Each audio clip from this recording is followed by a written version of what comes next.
So they took charge of Jesus. He went out carrying his cross and came to the place of the skull, as it is called. In Hebrew it is called Golgotha.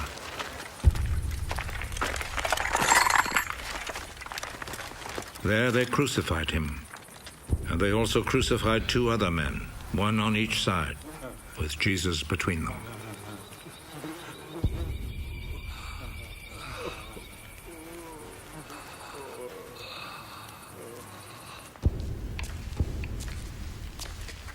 Pilate wrote a notice and had it put on the cross. Jesus of Nazareth, the King of the Jews, is what he wrote.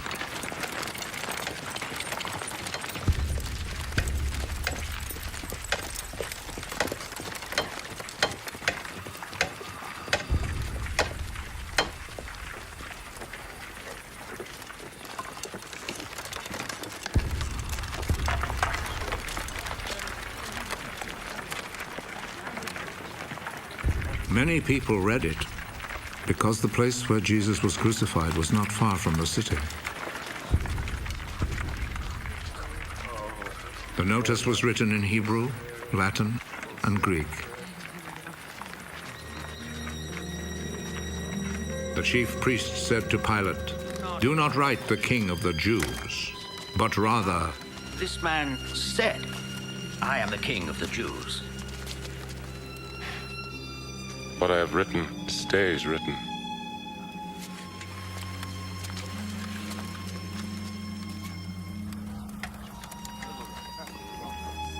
After the soldiers had crucified Jesus, they took his clothes and divided them into 4 parts, 1 part for each soldier. They also took the robe, which was made of 1 piece of woven cloth without any seams in it.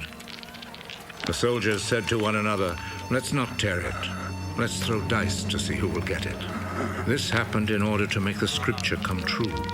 They divided my clothes among themselves and gambled for my robe. And this is what the soldiers did.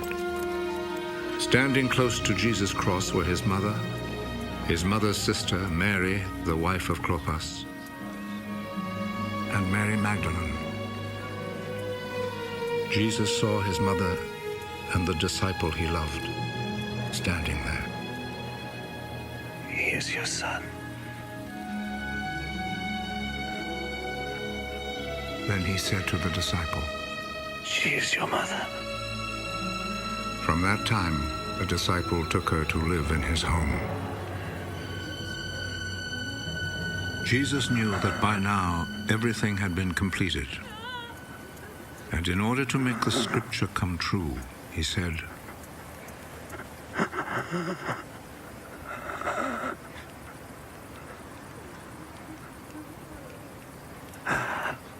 "I am thirsty." A bowl was there, full of cheap wine. So a sponge was soaked in the wine, put on a stalk of hyssop, and lifted up to his lips.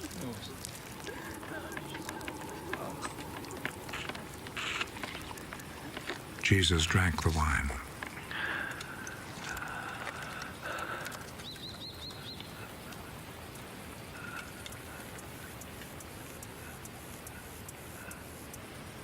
"It is finished." Then he bowed his head and gave up his spirit.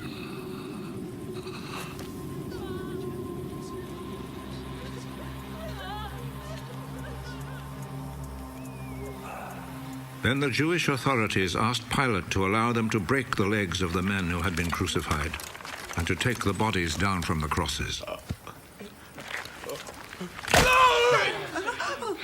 They requested this because it was Friday, and they did not want the bodies to stay on the crosses on the Sabbath, since the coming Sabbath was especially holy. So the soldiers went and broke the legs of the first man, and then of the other man who had been crucified with Jesus. But when they came to Jesus, they saw that he was already dead, so they did not break his legs. One of the soldiers, however, plunged his spear into Jesus' side,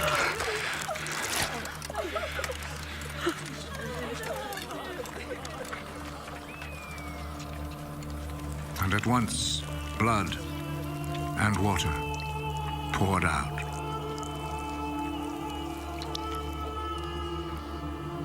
The one who saw this happen has spoken of it, so that you may also believe. What he said is true, and he knows that he speaks the truth. This was done to make the scripture come true. Not one of his bones will be broken. And there is another scripture that says, people will look at him whom they pierced.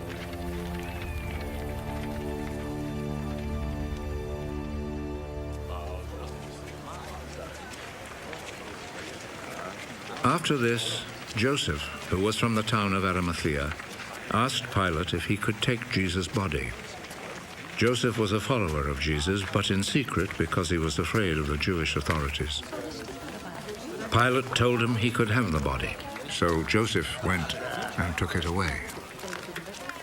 Nicodemus, who at first had gone to see Jesus at night, went with Joseph, taking with him about 100 pounds of spices, a mixture of myrrh and aloes. The two men took Jesus' body and wrapped it in linen cloths with the spices, according to the Jewish custom of preparing a body for burial. There was a garden in the place where Jesus had been put to death, and in it there was a new tomb where no one had ever been buried. Since it was the day before the Sabbath, and because the tomb was close by, they placed Jesus' body there.